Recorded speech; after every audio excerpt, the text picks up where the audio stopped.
Haleluya, glory to God. Haleluya, terima kasih atas pujian persembahan yang telah dibawakan oleh saudara SBA Saranghe. Siapa yang merasakan sukacita, lambaikan tangan. Siapa yang merasakan sentuhan Tuhan lewat pada pujian persembahan, katakan terima kasih. Terima kasih Tuhan. Sebelum saya memulakan peneguran firman kita pada pagi ini, mari kita pejamkan mata, kita tunduk kepala dan saya akan membawa kita semua di dalam doa. Haleluya. Bapa kami yang bertata di syurga, terima kasih Yesus, kami akan sekali lagi bagi namamu, bersyukur sekali lagi bagi nama Engkau Yesus, kerana Engkau telah memberi kesempatan untuk kami Tuhan di dalam puji penyembahan ini, dan biarlah persembahan ini akan menjadi persembahan yang harum bagi Engkau Yesus. Tuhan berbicara kepada kami, nyatakanlah isi hatimu dan ajarilah kami kebenaran firman-Mu, dan biar Roh Kudus-Mu mengajar kami dengan bahasa kasih-Mu, bahasa mudah, agar kami dapat mengerti, agar kami dapat menghidupkan dalam hidup kami Yesus. Tolong hamba-Mu ini, kerana tanpa Engkau hamba-Mu tidak dapat berbuat apa-apa, dan pujilah nama Engkau Yesus. Mulialah nama Engkau ya Tuhan. Segala puji syukur kami telah mengucap syukur dan berdoa. Amen. Haleluya. Jadi pada pagi ini saya akan membawakan firman yang berbentuk yang bertema air kehidupan. Jadi di perkataan itu sendiri kita tahu bahawa air yang memberi hidup, air yang memberi nafas. Jadi apabila membawakan air kehidupan adalah berkaitan dengan Yesus. Kerana kita tahu bahawa Yesus yang memberi kita kehidupan. Jadi Yesuslah air kehidupan.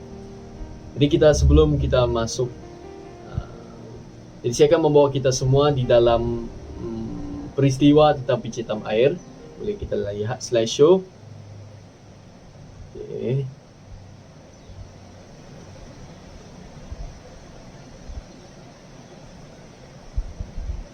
Kita akan menceritakan peristiwa air di Kejadian. Dan ketika kita pergi ke padang pasir, kita akan melihat kenapa padang pasir merupakan tempat yang paling mematikan, paling tidak berpenghuni di dunia ini. Di mana tidak ada air, maka tidak ada kehidupan. Jadi kita boleh lihat di dalam Kejadian ketika Tuhan menciptakan bumi. Jadi sebelum air ada, tanah itu hanyalah padang belantara yang luas, yang kosong, yang kering, sunyi. Dan Tuhan menciptakan air, membuat mata air di tengah itu. Dan akhirnya mata air itu yang menjadi sumber kehidupan bagi tumbuh-tumbuhan dan haiwan. Lalu terbentuklah Taman Eden. Dan di situ juga Tuhan menyatukan Adam dan Hawa, sehingga umat manusia dapat berkembang di dalam Taman Eden dan menyebarkan kehidupan di taman itu. Jadi seperti yang kita tahu, taman itulah yang menjadi sumber kehidupan di seluruh dunia pada saat tersebut, kerana mata air kebun itu menjadi sungai yang mengalir ke seluruh dunia. Jadi kita tahu ada 4 cabang sungai itu yang utama. Yang pertama adalah Tigris, Euphrates, Pison dengan Gihon. Yes. Dan walaupun air sumber kehidupan itu telah disediakan oleh Tuhan untuk manusia, tetapi manusia masih merasakan ada kekeringan. Okay? Ini gambaran manusia lah pada masa itu. Bagaimana manusia selalu haus, ingin lebih banyak lagi, ingin lebih kekuasaan, masih mendahagakan sesuatu. Jadi di dalam kejadian ini, manusia menginginkan lebih kebijaksanaan, untuk menginginkan lebih hubungan lebih inti dengan Tuhan, dengan terperdayanya oleh ular, iaitu iblis. Dan tragisnya ini membuatkan mereka lebih dahaga dan curiga antara satu sama lain, mempersalahkan satu sama lain, dan akhirnya mereka kembali ke padang gurun. Mereka yang telah ditempatkan di Taman Eden dihalau, dikeluarkan lagi ke padang belantara. Dan ini menunjukkan manusia hilang direct access ke air kehidupan. Akhirnya kehidupan di luar Taman Eden itu sangat susah, sangat begitu banyak tentangan, begitu banyak cubaan, begitu banyak kesakitan. Dan mereka tidak dapat menyebarkan kehidupan Tuhan ke dunia luar kerana air kehidupan itu sudah tidak ada. Jadi plan Tuhan adalah untuk menyelamatkan manusia dari padang belantara. Ini kita dapat lihat di dalam kisah seterusnya, di dalam kisah Yakub, di mana perancangan egoisnya telah membuatkan dia lari dari masalahnya dan menuju ke padang belantara. Tetapi di sana dia menjumpai satu sumur dan dia bertemu dengan seorang wanita. Dan kemudian melalui Yakub Tuhan menciptakan keluarga Israel. Kita dapat lihat. Dan Yakub mengajak seluruh keluarganya untuk menyebarkan kehidupan itu kepada orang lain. Tetapi lama-kelamaan akhirnya mereka berjuang dengan kekeringan jiwa yang sama. Mereka akhirnya mendahagakan sesuatu lagi, mendahagakan lebih banyak lagi, mendahagakan kekuatan, mendahagakan kekuasaan, dan oleh itu mereka akhirnya, keturunan mereka akhirnya kembali kepada padang belantara yang baru, tertawan oleh bangsa-bangsa lain. Kita juga dapat lihat di Yezekiel. Yezekiel menggambarkan Israel dalam pengasingan sebagai tumpukan tulang-tulang kering yang tersebar di lembah padang pasir. Tetapi Yezekiel mengatakan suatu hari nanti Tuhan akan mencurahkan kehadiran hidupnya sendiri, iaitu rohnya, untuk menyiram tanah Israel, untuk membuat Eden baru dan manusia baru. Dan kita tahu satu-satunya manusia yang dapat menyebarkan kehidupan ini adalah Yesus. Dan kisah ini membawakan kita kepada Yesus. Yesus yang pergi ke sumur ketika dia di dalam kelelahan, dia pergi ke sumur yang dimiliki oleh Yakub, iaitu keturunan sendiri. Dan Yesus bertemu dengan seorang wanita. Dia memberitahu secara ringkasan, dia memberitahu, menawarkan air yang dapat menghilangkan dahaga selama-lamanya. Air memberi akses kepada kehidupan. Dan kita dapat lihat lagi ketika Yesus disalibkan, ketika seorang askar cucuk atau membaling tombaknya ke sisi Yesus, darah keluar. Tapi bukan darah saja, ada airnya mengalir. Dan air ini mengalir keluar dari tubuhnya ke kakinya sehingga ke tanah. Dan sini kita dapat lihat gambarannya menunjukkan darah Yesus mengalir ke dunia, ke tanah, dan air itu yang telah memberikan kehidupan kepada seluruh umat manusia pada saat itu. Bagi sesiapa yang percayanya akan dikaruniakan air kehidupan. Dalam Yohanes 19:34. Jadi kita banyak event yang berkaitan dengan air. Contohnya perkahwinan di Kana, di mana di situ dalam mukjizat yang pertama juga berkaitan dengan air. Yesus berjalan di atas air. Nabi Nuh yang berkaitan dengan air juga. Nabi Musa yang membelahkan laut. Begitu banyak kisah peristiwa menunjukkan air ini.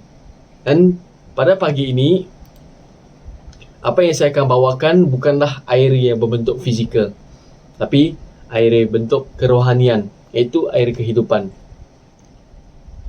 Kita lihat di seterusnya, di kisah Yesus dan perempuan Samaria, boleh kita lihat di slideshow di dalam Yohanes 4:6 ayat 14. Saya minta mohon kerjasama semua. Semua masih bersama saya? Saya takut awal-awal sudah hilang semua. Kita bacakan bersama. Firman ada di paparan skrin ini. Okay, sudah bersedia? Okay, mari kita baca bersama. 1, 2, 3. Di situ terdapat sumur Yakub. Yesus sangat letih oleh perjalanan. Kerana itu, ia duduk di pinggir sumur itu. Hari kira-kira pukul 12. Maka datanglah seorang perempuan Samaria hendak menimba air. Kata Yesus kepadanya, "Berilah aku minum."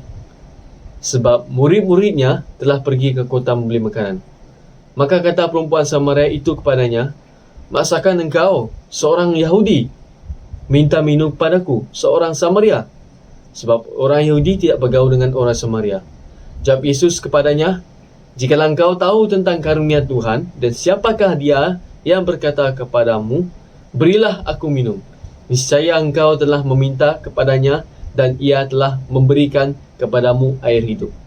Kata perempuan itu kepadanya, "Tuhan, engkau tidak punya timba dan sumur ini amat dalam. Dari manakah engkau memperoleh air hidup itu? Adakah engkau lebih besar daripada bapa kami Yakub, yang memberikan sumur ini kepada kami dan yang telah minum sendiri dari dalamnya, ia serta anak-anaknya dan ternaknya?" Jawab Yesus kepadanya, "Barang siapa minum air ini, ia tidak akan haus lagi. Tetapi barang siapa minum air yang akan kuberikan kepadanya, ia tidak akan haus selama-lamanya. Sebaliknya, air yang akan kuberikan kepadanya akan menjadi mata air di dalam dirinya yang terus-menerus memancar sampai kepada hidup yang kekal." Amen. Saya percaya semua pernah mendengarkan kisah ini. Okay. Dan kita lihat di dalam slide seterusnya, next. Ada 3 hal yang dapat kita pelajari dalam kisah Yesus dan perempuan Samaria ini. Yang pertama, apapun latar belakang kita dicari, ditemukan, diterima, diselamatkan oleh Yesus. Kita tahu bahawa perempuan Samaria ini memiliki latar belakang yang buruk. Perempuan ini sering berganti pasangan yang pada masa ini pun bukanlah suaminya. Akan tetapi Yesus mau menemui perempuan Samaria ini secara pribadi dan menghampiri perempuan tersebut. Kita selalu memikirkan hal ini di mana kita merasa berdosa, kita malu, kita takut untuk bertemu dengan Yesus. Kita merasakan tidak kudus di hadapan Tuhan, maka kita sentiasa lari daripada Tuhan. Maka itu yang membuatkan kita tidak mencari Tuhan. Itu membuatkan kita tidak mau mencari jalan penyelesaian dengan kebenarannya. Kasih Yesus adalah pemberian dan anugerah. Jadi setiap kita memiliki kesempatan yang sama untuk menikmatinya. Dan kita tahu bahawa perempuan Samaria ini menimba air di sumur saat siang hari. Perempuan Samaria ini merasakan malu. Jadi perempuan Samaria ini mencuba untuk menghindari orang-orang yang datang sumur. Jadi dia datang ketika tidak ada orang lain yang datang lagi. Ketika suasana sepi. Dan Yesus sengaja bertemu dengannya dan menawarkan, ketika itu Tuhan menawarkan bukannya air seperti tapi menawarkan air kehidupan, iaitu keselamatan. Dan yang kedua, Tuhan rindu berhubung dengan kita. Ketika Yesus bertemu dengan perempuan Samaria, ada komunikasi antara dua pihak. Jadi Tuhan datang bukan hanya untuk menebus dosa, tapi juga mau berkomunikasi, berhubung dengan manusia. Dan lewat pergaulan yang sederhana itu, yang singkat itu, kita tahu bahawa dia adalah Tuhan yang mendengar, yang merisaukan umatnya. Apakah tentang kejatuhan, kegagalan, ketakutan kita lainnya? Yang menjadi pertanyaan adalah, apakah kita mau berhubung dengannya? Ini saya katakan sebentar tadi. Jangan kita lupa bahawa dia siap mendengar dan menyegarkan kita dengan kebenarannya. Dan dalam yang ketiga, kita dapat mengakui dengan jujur isi hati kita.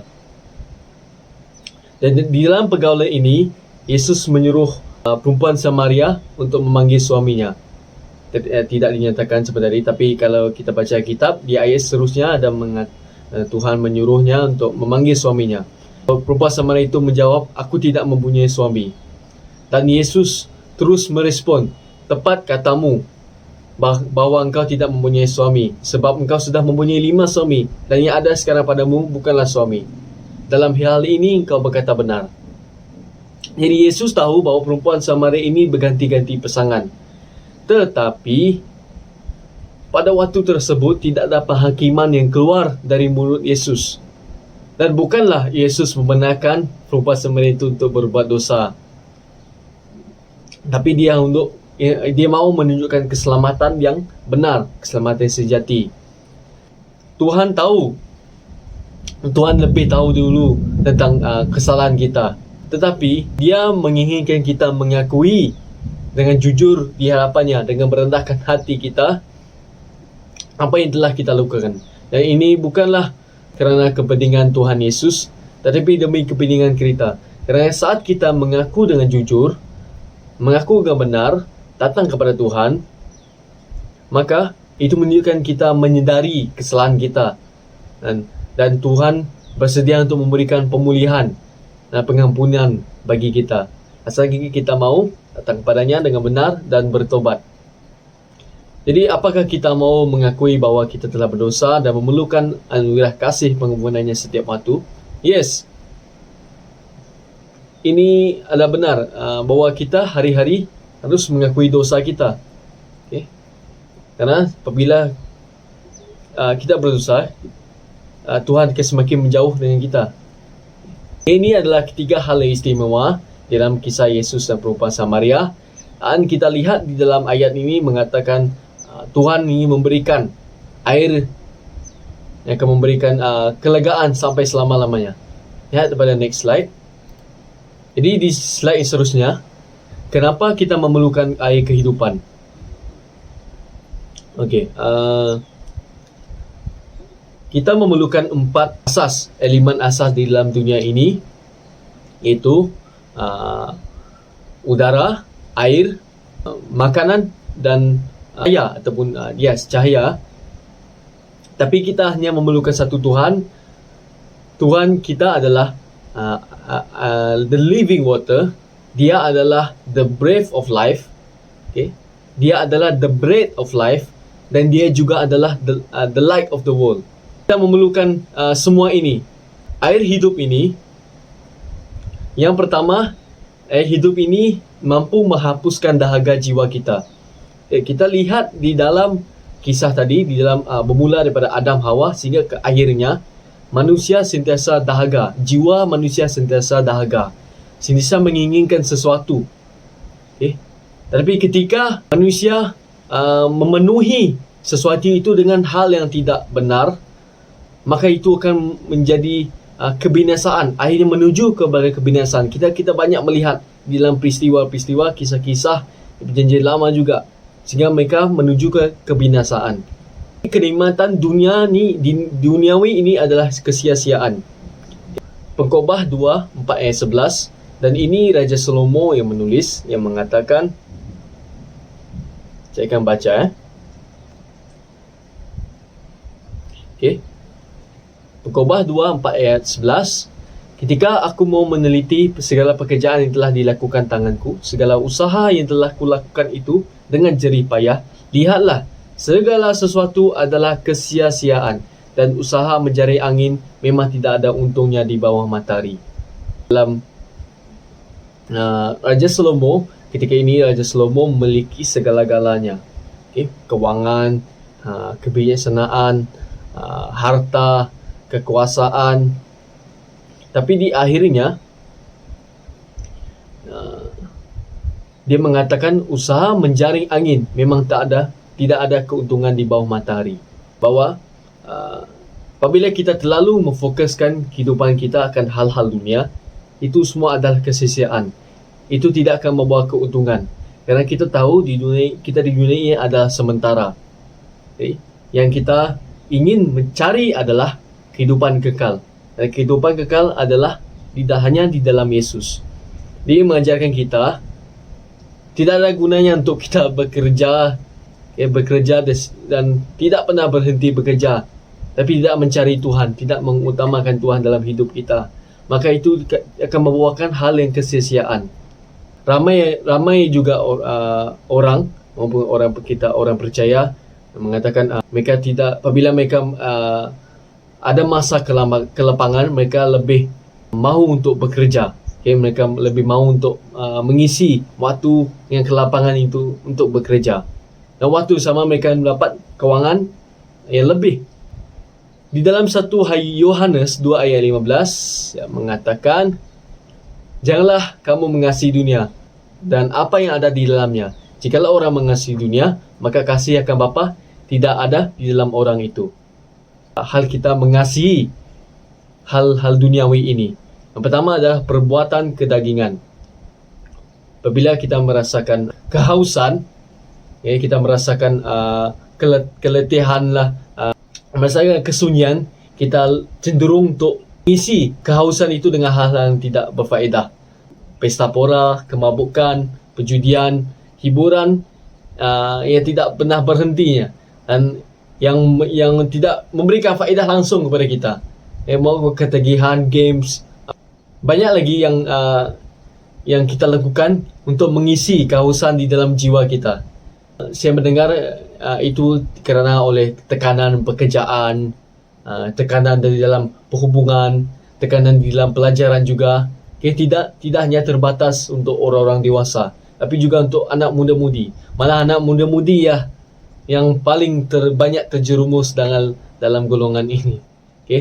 Dan ketika mereka anak muda-mudi belum berkeluarga, jadi mereka menghabiskan waktu untuk hiburan, memuaskan kedagingan mereka. Akhirnya rohnya kosong. Tapi apa yang Tuhan ingin kita lakukan adalah mengisi kehausan itu, dahaga itu dengan hal-hal yang rohani. Bila kita mengisi hal dengan kerohanian, itulah yang tidak mau kita lakukan. Kerana itulah suatu hal yang bosan. Merasakan hal itu tidak penting. Ketika kita mengisi kehausan kita dengan hal-hal dunia, itu hanyalah sementara. Akhirnya kalau andai kata hari ini mabuk, esok hari ini saja melupakan hal itu, tapi esok masalah itu tetap timbul, stres itu tetap ada, kemurungan itu tetap ada. Masalah itu tidak selesai pun. Tapi hanyalah terberhenti, bukannya selesai, tapi terberhenti. Tapi masalah itu belum diselesaikan.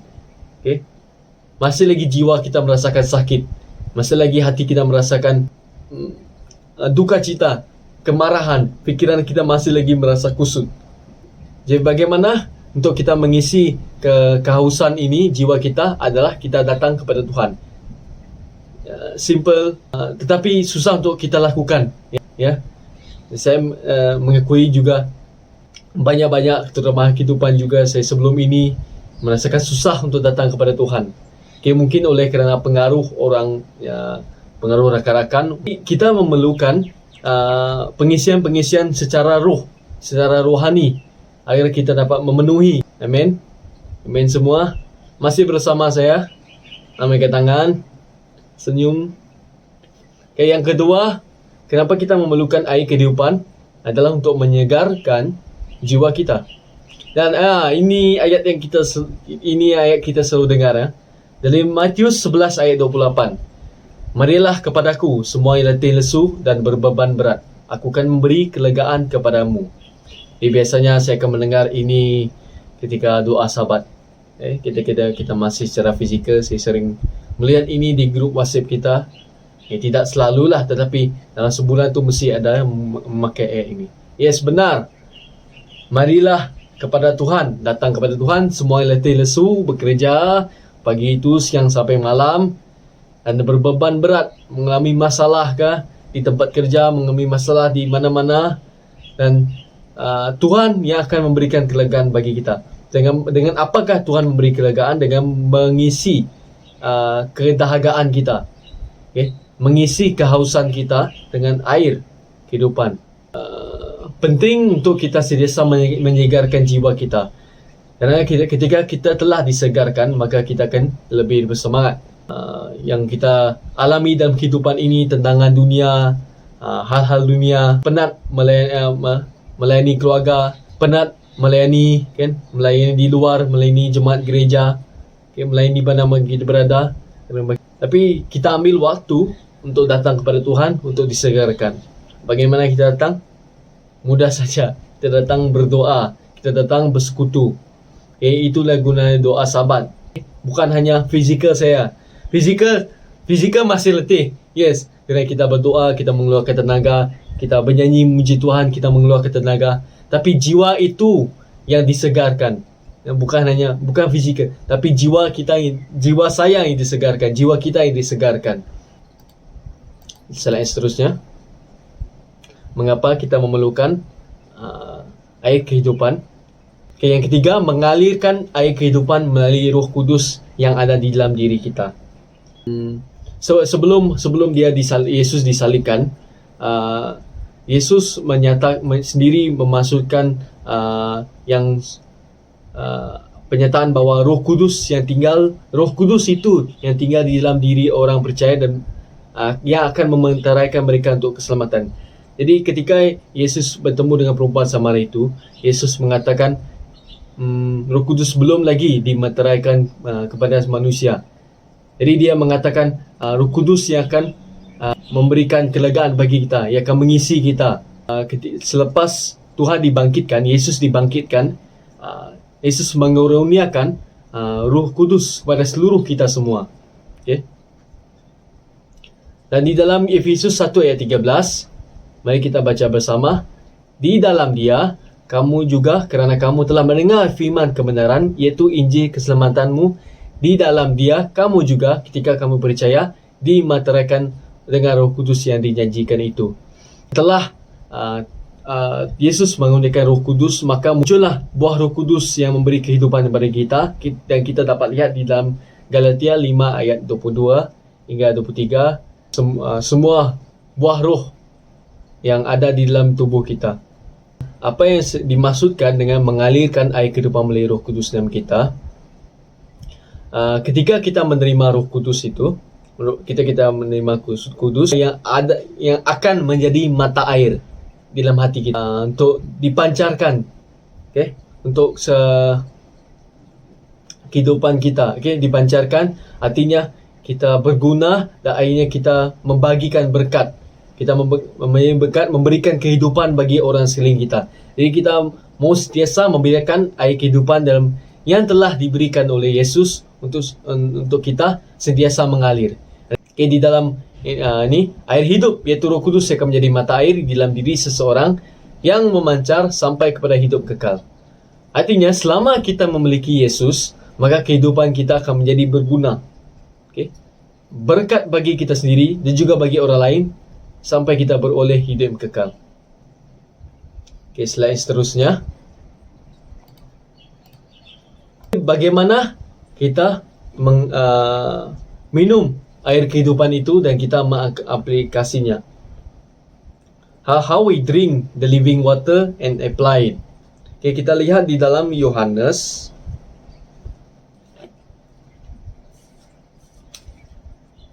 Masih bersama saya lagi, Mat SBA.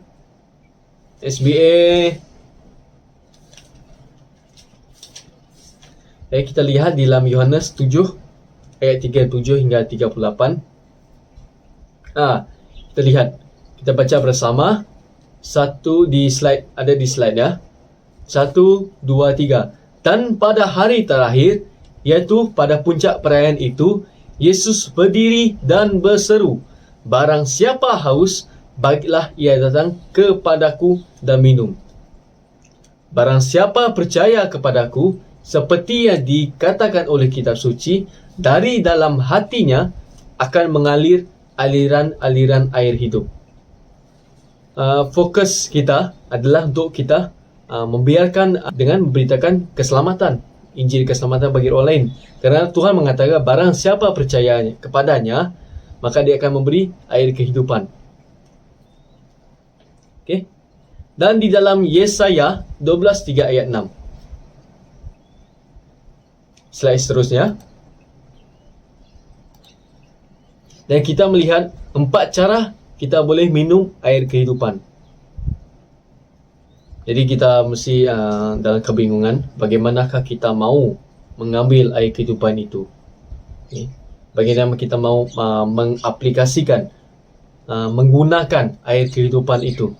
Ada 4 cara. Okay. Bukan hanya untuk memberitakan kepada lain, tapi sebelum itu mari kita bacakan. Minta maaf ya. Minta maaf. Okey, baca bersama di dalam Yesaya 12:3 ayat 6.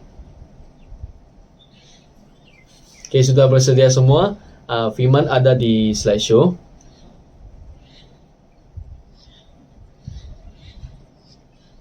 Kalau sudah bersiap, katakan Maranatha.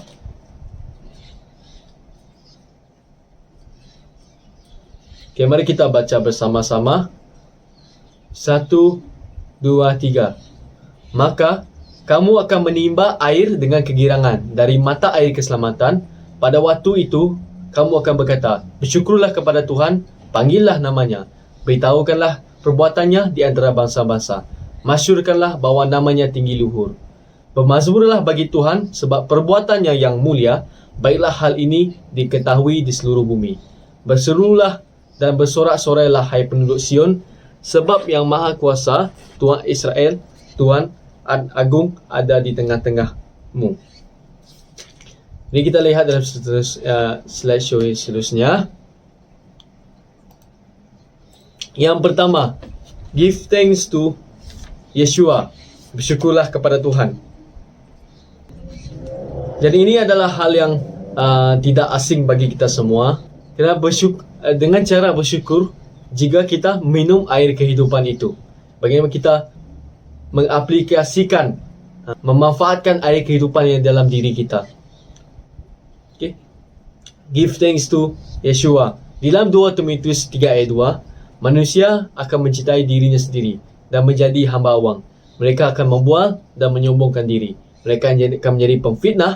Mereka akan berontak terhadap orang tua dan tidak tahu berterima kasih, tidak membetulikan agama. Okay. Kita lihat dalam ayat ini, di mana manusia lebih mementingkan dirinya sendiri, egois, menjadi hamba awang, membual, menyombongkan diri, iaitu fokus kepada karakter mereka saja, akan menjadi pemfitnah, memberontak terhadap orang tua, dan tidak tahu berterima kasih, tidak mempedulikan agama. Kita mampu melakukan yang mudah awal pagi ketika kita bangun tidur, sebelum makan, sepanjang hari, maupun ketika kita bekerja, dan sehat untuk kita tetap mengatakan bersyukur kepada Tuhan. Kita melatihkan diri untuk berterima kasih kerana Tuhan Yesus yang berkati kita, telah yang setia memberikan anugerahnya, sehingga memberikan kemurahan bagi kita. Dia memelihara segala keperluan kita. Okay. Ini adalah wajib, ya. Tidak ada pilihan lain. Seperti minum dari air mata air yang menyegarkan, daripada menjadi kering, kita disiram dan dihidupkan kembali. Yang kedua, nyatakan namanya dan jadikan perbuatan-perbuatan yang diketahui di kalangan manusia. Di dalam Yesaya tadi, 12:3 ayat 6, di ayat keempat, yang pertama mengatakan bersyukurlah kepada Tuhan. Okey. Jadi di dalam masih di dalam ayat yang keempat, yang mengatakan panggillah namanya ataupun nyatakanlah namanya. Okay, saya baca kembali ya. Panggillah namanya, beritahukanlah perbuatannya di antara bangsa-bangsa, masyhurkanlah bahwa namanya tinggi luhur. Kalau kita ingat bahawa setiap hari kita, setiap waktu kita harus menyatakan namanya, harus proclaim. Okay, proclaim dalam bahasa Inggeris adalah proclaim, menyatakan namanya. Berapa kerap kita menyatakan nama Tuhan pada orang sekeliling kita? Berapa kerap kita mudah menyatakan Tuhan bagi orang yang tidak percaya? menyatakan nama Tuhan, dan saya tidak bercakap juga tentang berkongsi dengan orang secara besar-besaran, tapi saya juga bawa kita bagaimana kita dapat berkongsi menyatakan nama Yesus dengan orang lain semasa kita menjalani kehidupan seharian, dan juga bagaimana dengan tingkah laku kita, perkataan dan karakter kita. Kadang-kadang tingkah laku kita lah yang orang lihat, yang selalu lihat. Mungkin kita tidak banyak bercakap, tetapi bagaimana dengan tingkah laku kita? Kadang-kadang ketika orang lain memaki kita oleh kerana perbuatan kita, secara otomatik juga kita yang mencerminkan Tuhan, kita yang membawa imej Yesus Kristus itu terkesan. Benar? Kerana kita sudah syarahkan kita adalah anak Tuhan, kita adalah orang percaya, kita mahu menjadi seperti Yesus. Jadi bagaimana perkataan kita? Kerana perkataan ini yang orang lain juga selalu lihat, ini akan menghakimi orang lain, terutama orang tidak percaya akan menghakimi kita. Yang saya selalu perhatikan, orang Kristian kalau di sini, di sepanjang pengalaman saya, banyak orang yang menganggap orang Kristian ini kelonggaran, banyak kelonggaran. Maksudnya boleh pergi ke parti, boleh kemabukan, boleh merokok, kerana mereka tidak tahu akan kebenaran. Banyak orang mengatakan, Kristian boleh kan? Dan mereka hanya menganggap Islam sajalah, agama mereka sajalah yang paling sempurna. Penting untuk kita menjaga mulut kita, kerana mulut badan binasa. Kita mendengar pada perumpamaan itu. Bagaimana karakter kita. Dan yang kedua, jadikan perbuatan-perbuatannya diketahui di kalangan manusia.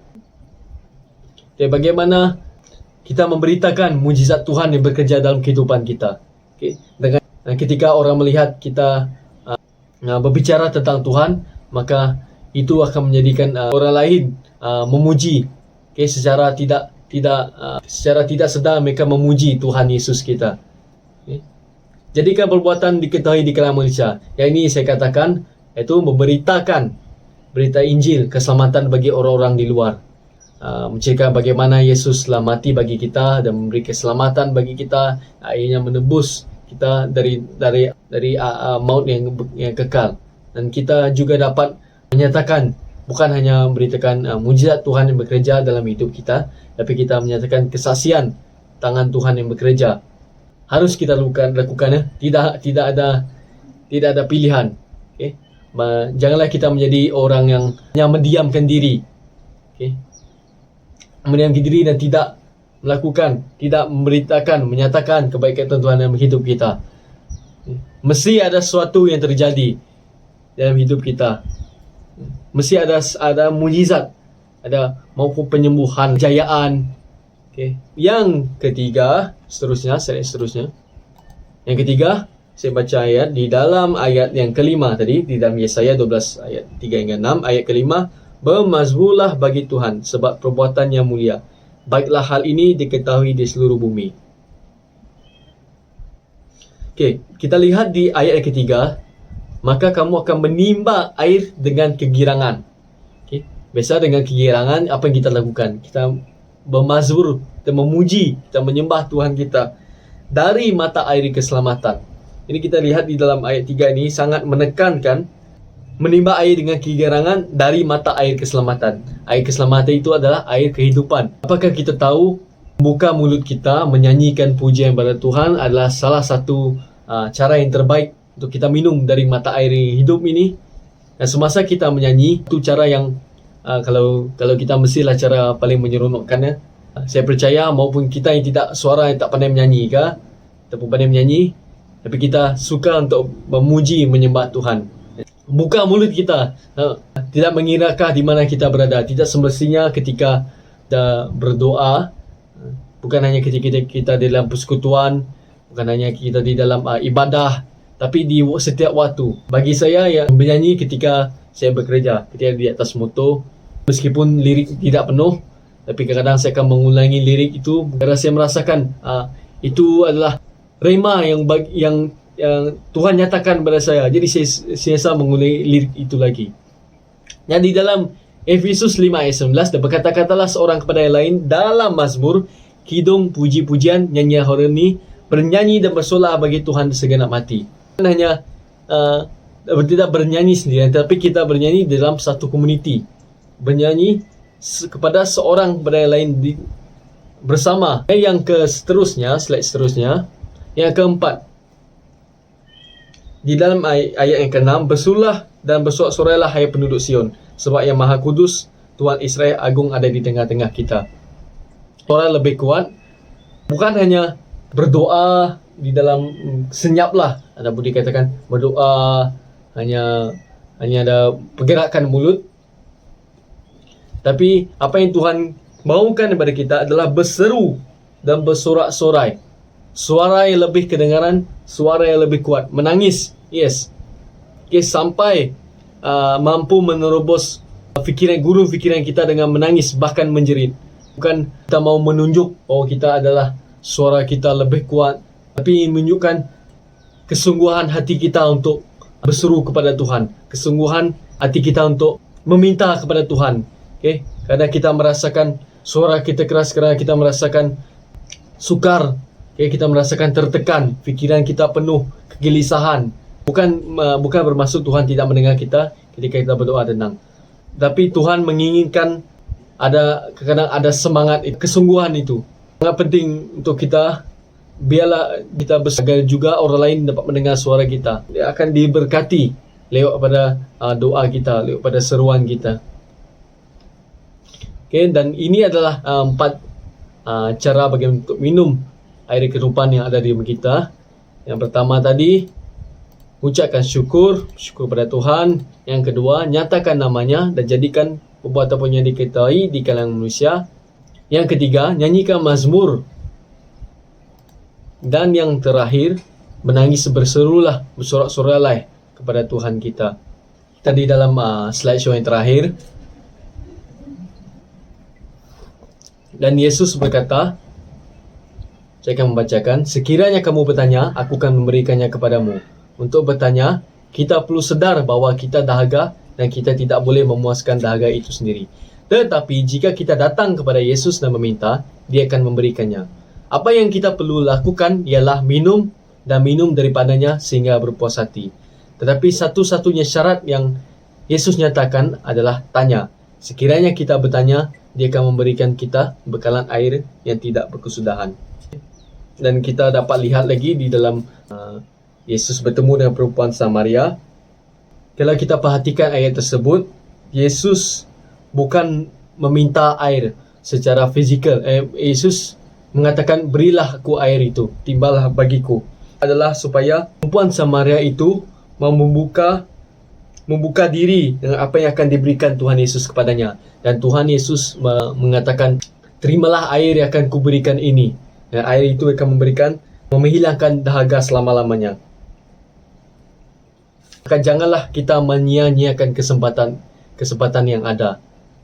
Tapi mintalah, Tuhan menunggu kita meminta, maka datanglah kepada Tuhan untuk meminta kepadanya. Di dalam kehidupan ini, saya percaya bahawa dalam kita menghadapi hal-hal dunia ini, banyak yang kita alami dan kita lupa untuk datang kepada Tuhan, bahawa Tuhan adalah sumber air di dalam segala sesuatu, bahawa Dia adalah sumber kehidupan bagi kita.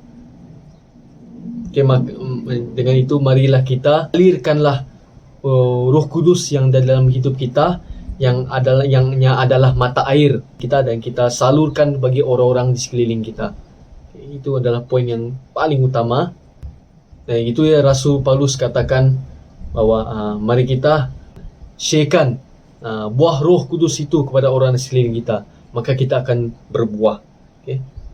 Maka percayalah kepada hasilnya. Jangan kita putus asa dalam kehidupan kita ini, tetapi lakukanlah bahagian kita. Dan kita merasakan keletihan, kita merasakan kelelahan, datanglah kepada Tuhan. Kita merasakan dunia ini semakin jahat dengan kita, maka datanglah pada Tuhan, maka Dia akan menghapuskan dahaga-dahaga yang tidak berkenan di hadapan Tuhan. Terima kasih kepada semua. Saya percaya Dan ini saja daripada saya. Selepas selesai sampai di sini, saya akan menyerahkan untuk hamba Tuhan. Jika ada penambahan, jika ada kesimpulannya, akan dibawakan. Terima kasih semua dan Tuhan memberkati.